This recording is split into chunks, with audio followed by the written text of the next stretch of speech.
Fala pessoal, vamos discutir mais esse eletrocardiograma. Trata-se de um paciente de 38 anos, etilista pesado, que chega com uma crise convulsiva tônico-clônica e dá entrada no hospital desacordado.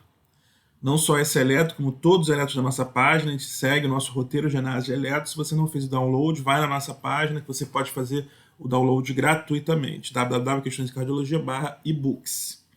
Vamos lá, vamos analisar nosso eletrocardiograma. Sempre começamos pela análise de ritmo. Análise de ritmo, a gente vai olhar para D1, para D2 e para AVR. Vamos lá.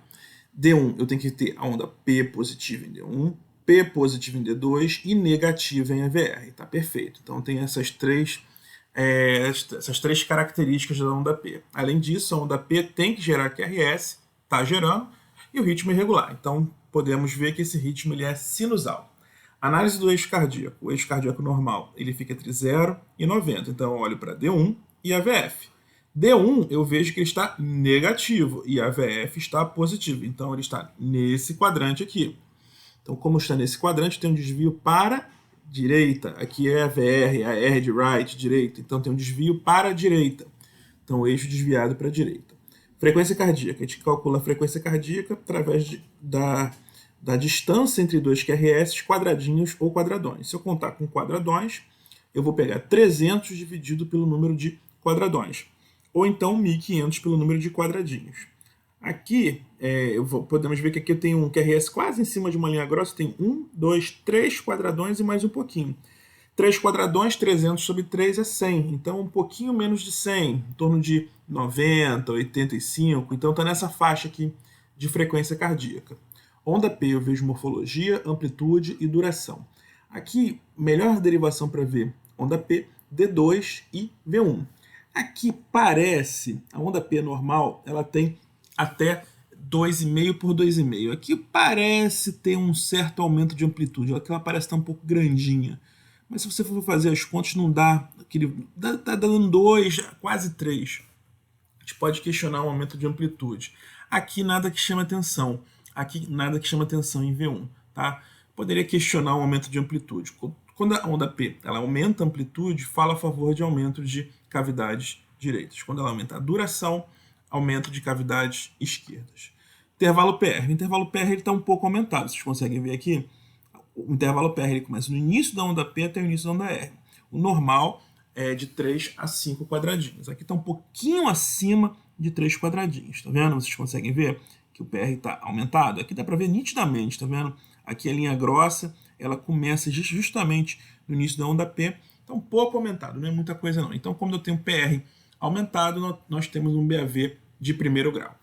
Análise do QRS. A análise do QRS é a análise mais demorada do nosso eletrocardiograma. Tem que ver morfologia, duração e amplitude.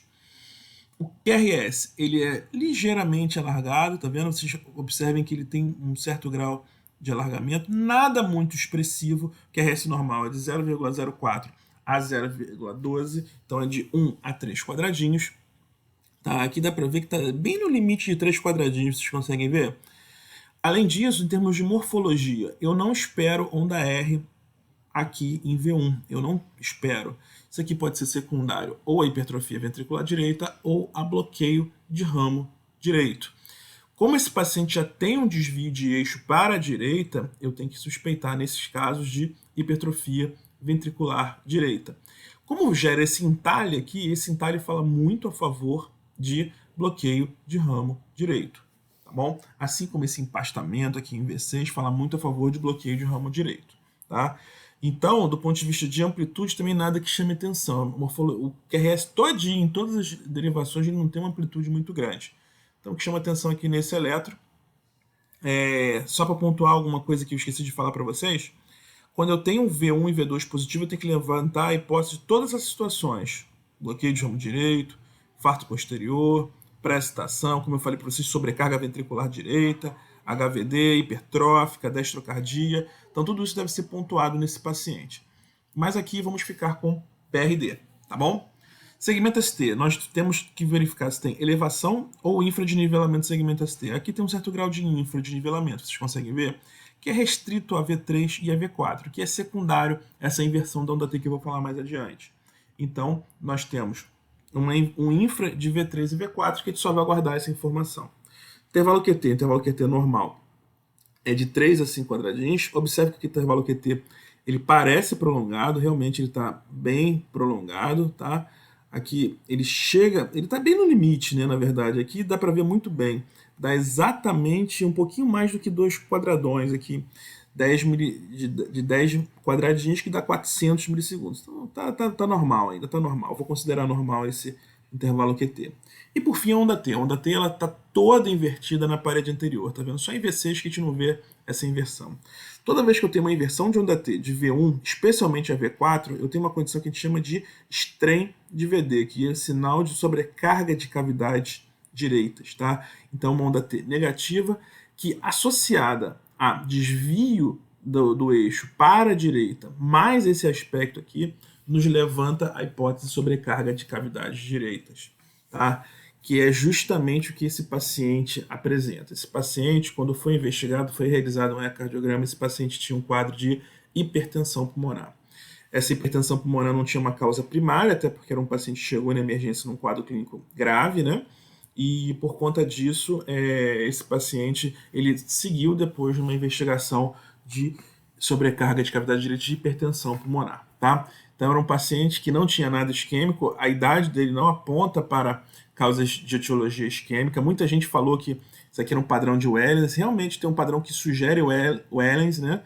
Mas o Wellens ele tiver uma onda T mais negativa aqui em V2, tá? E eu tenho que ter algum histórico de doença coronariana para eu ter Wellens, tá? Aqui a gente não tem, um paciente de 38 anos que faz um quadro de uma crise convulsiva, tá? Muita gente também falou de distúrbio eletrolítico. As alterações que a gente encontra no distúrbio eletrolítico não são essas. Quando a gente encontra, por exemplo, distúrbio de potássio, a gente vai ter uma onda T muito apiculada, né, mas concordante com o QRS, nunca invertida.